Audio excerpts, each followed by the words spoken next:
Hi, my name is LP. I'll showcase today my video presentation, our add-in for the Vibe Coding Challenge 2026 by Geotab.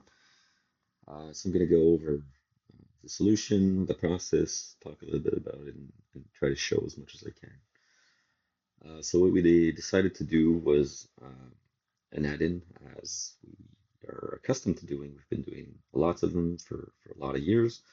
And so what I'm going to start by showing you is my local development environment. So not the deployed production version in my Geotab here, but if you've built add-ins before, you might have seen this before. So Geotab provides the generator add-in. So that's usually the starting point to create an add-in and just a scaffold and try to test as much as you can to get to a point where you like it, and then you deploy it and you try in the actual production environment, production or non-production, but actually my IG environment. Um, So in this case, we've gone and done something quite different. We've built this. There is no yo add-in command involved. There's no usage of the generator add-in. This is all generated by coding by Claude Code in our case. Um, so we still wanted the development tools to be able to do this locally, run this locally, do multi-file external add-ins, use Zenith, do all of that. But we wanted to be able to do it um, in a way that's more convenient and that's more modern, leveraging AI. Just want to show you this. I have my terminal going. This is Cloud Code open on a project here. And this is my runner. It's in the same folder with the last week in Fleet, which is the name of our add-in that we're building for the competition here. And I'm just going to go and run npm run dev. So this is the same syntax that it would be using in the generator add-in project. That's going to go and run a live server here locally. It's prompting me to authenticate, so I'll just put my credentials here with our own internal database. Now, what you'll notice is if you're used to this with the generator add-in, we've kind of retooled the menu here, which has been broken for a while, and we've retooled the group selector here, which has also been broken. At least the UI of it has been broken. We've removed some stuff that wasn't current or actual to make this really more convenient. And again, when I say we did this and we updated this, this is all me prompted Claude code to do these operations. No manual copy paste or manual coding involved. Um, and then you'll see that as part of the changelog in the Git repository. So what you'll notice, I have an environment similar to my Geotab here, which is just reproducing the fact that there's a menu, which is collapsible, so you can see how your add-in reacts here. And then again, locally, this allowed me to log in and specify credentials for one environment, but I can easily log out and connect to another environment, which I'll do in a bit. And you'll notice the language here. So one of the key things is we're building add-ins. We always try to do multilingual, build all of this that works for us in our market. In Canada, it's always going to be English and French. But of course, GTAB supports multiple languages, and it's up to you to provide the translation files and the mechanisms, and to leverage the mechanisms to make it translated and work in other languages as well. So this is last week in Fleet. This is what it looks like at a glance. I'll just refresh so you can see what it looks like at loading. So it's connected to my demo environment, and it has four tabs, right? So proactivity, safety, compliance, and sustainability. And this is all hard set. There's no filters, as you'll notice. This is really built to be a summary of what happened last week throughout the fleet. So it's showing me today's Sunday as I'm filming this. So it's showing me from last Sunday to yesterday, basically Saturday. So this is last week on this fleet. It's showing me all the trips that were made across all the devices that are tracked by the Geotab. Could be third-party devices, could be OEM, could be any kind of device, but they're actually tracked in Geotab. And it's rendering the trips one color per device. And it's showing me a nice overview of which vehicles did all these trips. So if I hover here, you'll see it's going to highlight that color for that trip. So for that device, so now I can see which device went where last week, really at a glance, and which devices um, or which vehicles actually didn't do much, right? So this is all vehicles that did move. They have at least one like minimal trip. but in this case, there's quite a few of them that didn't even amount to 1 kilometer. So you can see underused assets, or maybe assets that might be down for maintenance, or yeah, that might not be available. But really keep an eye on asset utilization as well to make sure that you're properly and effectively managing these assets. You can see total distance faults. I'll get back to that one because it's hard to demo in a demo environment. But you can see I've been driving. This is a demo fleet, doesn't really make sense for actual business, but this fleet is driving 0.4% of the time. This is very low asset utilization, and it's idling for 0.1% of that time. Just want to refresh again to go over this. It's going to start map matching, which is the first thing. So it's loading the trips initially. It's just loading origin and destination, and then it's going to plot all of these trips on the map like precisely. And I can zoom in, and you'll see it's really precise, the actual usage where it went. And that's actually using map matching. It's external to Geotab. It's one of our own services that we're providing, but it's really trying to map match all this to the most likely um, place that they might have visited or gone or used. Um, I go on the safety tab real quick. Here, safety. So this is aiming to show me sensitive events for related to safety throughout my fleet again last week. So speeding events, hard acceleration, harsh cornering, harsh braking, tailgating, and collisions. So it's leveraging the default rules, both the older ones and the newer ones that were just introduced in my G. And then it's also benchmarking them to the previous week. So you can see how you're trending. There's a big spike in the number of events here. And in this case, what happened is I just turned on the new rules last week. So that's actually much higher in total than the previous week when these rules didn't exist. So it might be bad example here for benchmarking, but typically on a week-to-week basis, it allows you to see how you're trending, if you're getting better or not. And again, this is a way to represent geographically where these events are occurring and of which nature. You can see where you're getting all these speeding events.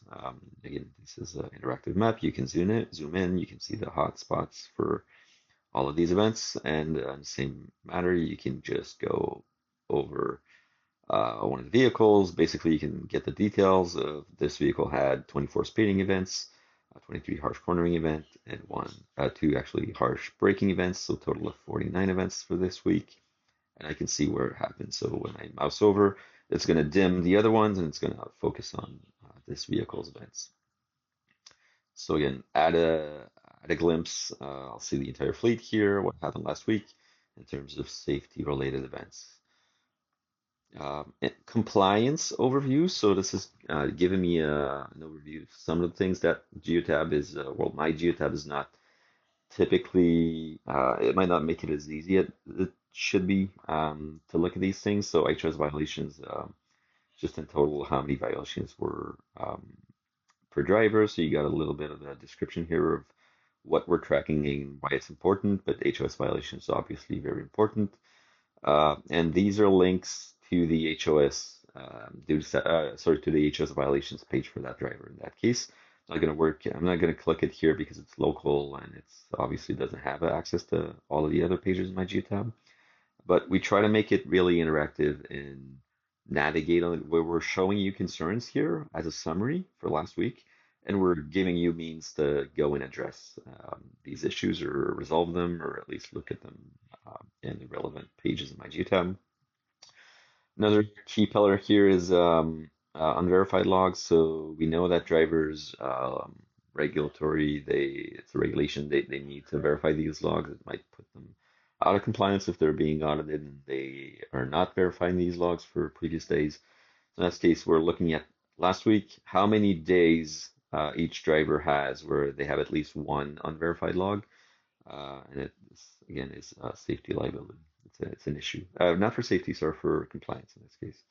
And again, these are links to these logs directly in Geotab to go in and be able to look at the details, or to be able to share it with the drivers to let them know, hey, you need to verify your logs, and here's why. ELD malfunction. So this is another thing that's quite under looked, that's neglected oftentimes. So in this case, we're showing for last week all of the vehicles that have ELD malfunctions. Now, these are not necessarily all, like these don't individually all put you out of compliance, but these are all things that you need to log and look at, basically, because there might be things that are malfunctioning with the vehicle, with the ELD, and you probably need to take action. So this is, we're shining light on something that's not very well understood by most fleets in North America, and that's often neglected. So if you have 41 malfunctions, you probably need to take a log of the actions you're taking to resolve these malfunctions and to prevent them from occurring again. So it probably means that this is a repeated pattern where you're getting these over and over. Personal conveyance and yard moves, these are exemptions. These are not necessarily bad, but it's something that you need to keep an eye on to make sure that they're not abusing it, these exemptions, because these are potential vectors for for abusing, basically doing more than you're legally allowed to do with your logs.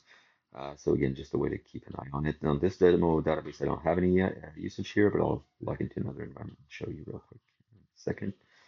We're also benchmarking HOS violations compared to the previous week. So you can see it's gone up since last week here in this case. And then finally, we have sustainability. So sustainability here, we're actually classifying all of the vehicles on this environment. Um, we're decoding the VINs. We're sending them to a VIN decoder to get the fuel type. And then, so from the fuel type, it's either going to be gasoline or diesel in most cases. So we're looking for fuel usage and we're accumulating it. So you'll see other examples in production here or in demo databases here that have more meaningful data. But you can see we've across the vehicles that we were able to decode fuel type 4, which means we have a known VIN. And the VIN is able to map to a fuel type that's known. So across these, we've consumed 170 liters of gasoline for last week, and that amounts to an approximate amount of 393 kilograms of CO2 emissions. And you can see fuel economy, average fuel economy here, 16.2 liters per 100K. And this is a sortable table. So we're using Zenith components. And you can filter and you can sort as you want. So you can see fuel economy here. On average, yeah, it's 16.2. You have a heavy duty truck here, and you have lighter duty vehicles here, passenger cars, basically. So this is not a heavy duty truck, it's a pickup. I believe it's a gasoline engine. Just wanted to highlight one more thing. Because I'm not able to show this in the demo environment, we're leveraging the group filter, right? So here, if I go and filter real quick, it's going to reload all of this. So we really need to be able to drill in and drill up. So looking at the entire fleet doesn't necessarily make sense in all your scenarios. So you have maybe a mixed fleet, mixed divided operations scattered through terminals, business units, locations. So you want to be able to filter that. So I've selected from the group filter this group here, and it's filtered now. This almost has no trips, so probably under 1 kilometer in this case, bad example. No safety events, and then probably no compliance, no sustainability metrics either. I'll just go back to the entire fleet and pick another group. So it's reloading all the trips, matching them again. And I'll go back to Atrix here, compliance. So this filters for 4 vehicles that moved last week, basically, and now it's a total of 554 kilometers. So this is a subset of the fleet, right? So you can see how it's a really easy to drill in and drill out. And the same for safety. Now I'm seeing all the safety events only for vehicles in this group. Same for compliance, and now I have less than I had before when I was looking at the entire fleet, and we're benchmarking just this group against itself, basically, for the previous week.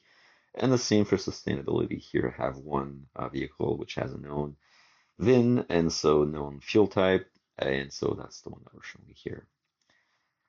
Wanted to highlight the generator add-in typically allows you to do this as well, but we've refactored to be able to do it in a way that also combines state language usage in my Geotab. So we're using the Zenith recommended translation functions, which you'll see in a bit. And so I can just reload here and test different languages And you can see, I'll just do this real quick regarding the build environment. Our add-ins are always French and English at Atrix because we're aiming for Canada mostly.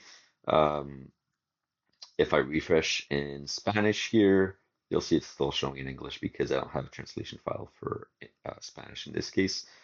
But I will show you real quick how I'm able to go in Cloud Code and say, please add Spanish translation files and file and everything we need to render the add-in in Spanish. It's So I'll let it do its own thing here. And you'll see it shouldn't be really long. I'm using all Opus 4.6, so it takes a little bit more time, but it tends to produce more higher quality outputs. So it's just evaluating, it's creating a plan for what it's going to do, and it's going to go ahead and update all of these files and generate a new translation strings file for Spanish. Because again, the translation framework is all there already, pretty well documented and understood by the LLM. And all it needs to do really is add probably a es.json file, I believe. I'll see what it does. So I've never actually done this. I'm doing it cold for the demo here.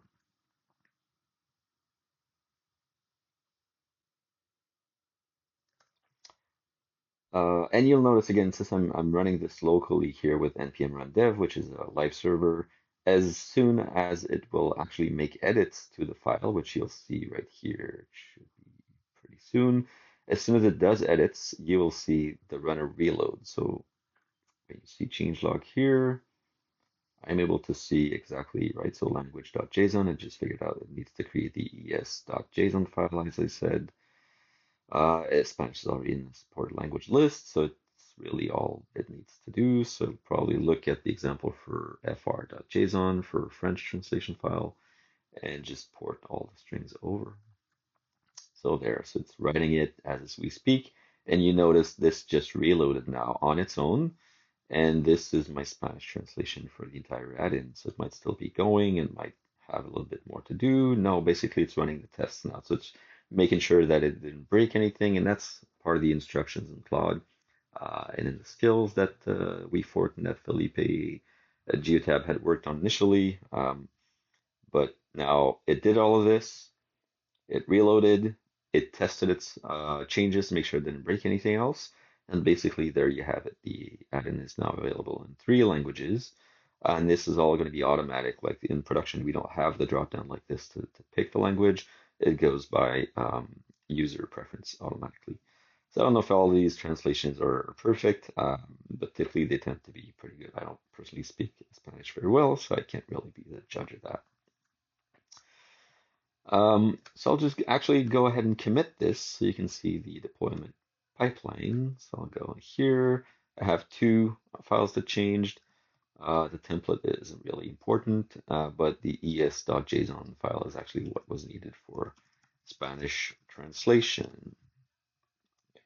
You will be able to see this in the public GitHub repo, and it's pushing, and that's going to trigger a build pipeline, right? So we're using CI to deploy this. In our case, we're not leveraging, it's going to run the pipeline here. In our case, we're not leveraging GitHub Pages as Felipe had suggested. We're doing what we always do for add-ins. We're using Google Cloud Storage bucket, and so that's going to deploy. It's going to build, test, and deploy to Cloud Storage bucket, and it's going to be updated within just an hour or less when the cache expires in production. So I'll show you this demo environment. Oh, one last thing. And you'll see this in the changelog. This is a real database. We're not using the demo environments provided by Geotab. This is our database that has actual truck names, not from customers, but from our own. And I didn't want to see the real names, and I didn't want to see the real driver names either. So these are all randomized and fictitious for demo environments. And this is one of the commands that we instructed Claude to do is just basically whenever you detect that we're running locally, randomize everything, like show dummy vehicle names and randomize the driver names. So these are not the real driver names in the environment. That's what allows me to show you what I'm going to show you real quick now. So I'll just log out and log into another account to be able to show you engine faults, which I told you I'd be able to show you. Let me remember what. All right, so I logged into another customer environment. I'll just reload real quick. Do there's a lot of trips here. It might be and very long trips. In some cases, it might be longer to map match as well. But it's going to go through that process one by one. It's going to map match by these trips, and you'll see them. In this case, I didn't get any critical faults either. But if I look at compliance, maybe there's some usage for yard moves. You see there's some yard move usage and some personal conveyance usage. So you can see sorted by distance here, which is things that you might need to look at just to prevent abuse. So more interesting metrics here in a real environment, and I'll just show you another one for the engine faults real quick. Hopefully, like this is a larger install, so I'm not going to wait for all of the map matching to occur. But yeah, there's a lot of trips here. But I know there's critical faults in that case, and that's what I wanted to show you because we don't have faults on the demo environments. There's 25 critical faults. I'll just stop this process here for map matching. I'm not going to wait for it anyway. This is in French because my actual user is in French on my G. This is not translated locally by the runner, but this typically would be in English if you're an English speaking user in my G in production. And it's showing me this fault, which has high severity ranking, and it has a 19% risk of breakdown. So that and there's 25 occurrences of this particular fault on this vehicle last week. So that's something that you want to look at. Make sure that you're bringing that vehicle into for maintenance and at least being looked at, checked either internally or at the dealer or service center. And this would link to the faults for that vehicle for last week right in my G in production. So that's what I wanted to show you locally on the runner. I'll just log out here and close this. This is demo environments. I'll just reload so you can see map matching in action. This is one of the templates. I don't remember which one it was. That's generating random trips in my Geotab. Here, let's see, it's a demo environment. There's not anything personally identifiable. So now it's going to map match all of these trips for last week, and I have my summary again here for productivity. 4.4% of the time is spent driving, and 0.8% of that time is spent idling. And again, I try to isolate and see vehicle patterns, and you can see that it is like they have like different habits in this case. So it's a very well made demo here by Geotab, I think, more representative of what you might see happening in real life, in a real fleet. Speeding events are kind of scattered. You can see that harsh cornering are mostly localized here. Wow, and there's a lot of speeding actually going on that street as well. Um, but for other than that, for speeding it seems scattered throughout the GTA, basically. Toronto area. Again, we can see we're benchmarking. This is because I enabled the speeding rule last week, so it wasn't there the previous week. Really, not many events then, but it's benchmarking the previous week. Safety events, compliance doesn't have anything on this database, and sustainability doesn't have much, but I'm still able to see diesel fuel being detected in that case because we've selected a template that uses heavy duty trucks. And you can see the amount of fuel that was, sorry, the amount of emissions that were burned. This is the amount of fuel, this is the amount of emissions, and this is my fuel economy on average. And you can see it's pretty standard across the vehicles here. Idling emissions, total emissions. So these would be your scope 1 emissions, so direct emissions by the vehicle for the purpose of their trips here. And again, the group filter would work the same as it did locally, but the demo environments don't really have groups that I can show. Just wanted to show you another environment here. This is a poor example, I believe. I've tried a few templates from Geotab. This one is hub and spoke. I've tried Public Works as well. and they work similarly, right? So there's a lot of trips. There's 86,000 kilometers made last week for this. Um, environment, they're all the same. This is one trip and this is another trip, and all of them are basically at different intervals, repeating the same trips over and over again. So it's not really useful as a demo for me here, and it's not really representative of what would happen in the real fleet in real life. But when it's going to map match, you can see there's 11,000 trips, but really there's two templates for these trips. Most of them are this trip, and a few of them are this trip template, basically. No critical faults, nothing really interesting to show here. Safety events, all of the safety events last week are in the exact same location, and all of the vehicles tend to have pretty much the same number of them as well. So not really as good as a demo environment as the other one, I believe, for that one. No sustainability, sorry, no compliance anything because they're not doing HOS in that environment, and there's yeah, diesel fuel, sorry, gasoline fuel in that case. You can see the amounts here, and they're pretty much all the same. So, anything else I wanted to demo here? There's one more thing which I'm thinking of right now, but I'm purposefully not going to talk about too much or not going to show. In part because it's Sunday today, it's not possible for me to show you it, but it's really kind of an Easter egg that we hid in there, and I hope some of you take the time to try and find it. Again, this is also aimed to show you the process, and this build would have passed now, so here it should be deployed. And if I had an English, yeah, it's sorry, if I had a Spanish, I don't know if that's going to work live right now because cloud storage bucket might be doing some caching, but I'll still try it just in case the cache coincided that it might have expired in the meantime, but my guess is it's not going to work right away. Just you believe me that it would work in production if I just give it a few minutes for the cache to expire, and it's not working yet. But yeah, I've showed you and live published my ad in Spanish now. So as you review it, you can test for yourself. It works in three languages. And the code base that we published in GitHub, just so you know, it's not only the source code for our add-in, it is the source code for running as an example, basically, that we leverage the building tools that, in my view, aim to replace the generator add-in runner from Geotab.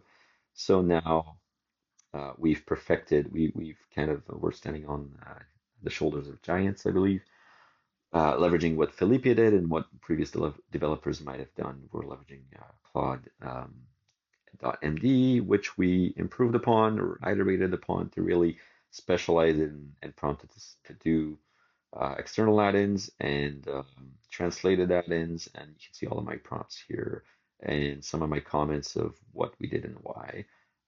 Basically, what I think are the keys to success in building an add-in leveraging AI um, in a vibe coding scenario. This is the add-in code. We're making it public. You can try it. And give us feedback. It's noted here at the bottom, but this is really made for sizes, fleets in North America because we're specifically looking at compliance in North America. And the maps that we're using don't really work outside of North America because we didn't generate the tiles for it. You can see here it's cutting off. And also it's aimed for fleets of, I would say 30 to 300 trucks. I've tried it with larger fleets, but at some point you're going to run into problems in the browser as well, like the API rate limits and just longer delays in rendering all of this. So it's not going to be as practical. And that's it for me for today. Hope this inspires you. Thanks.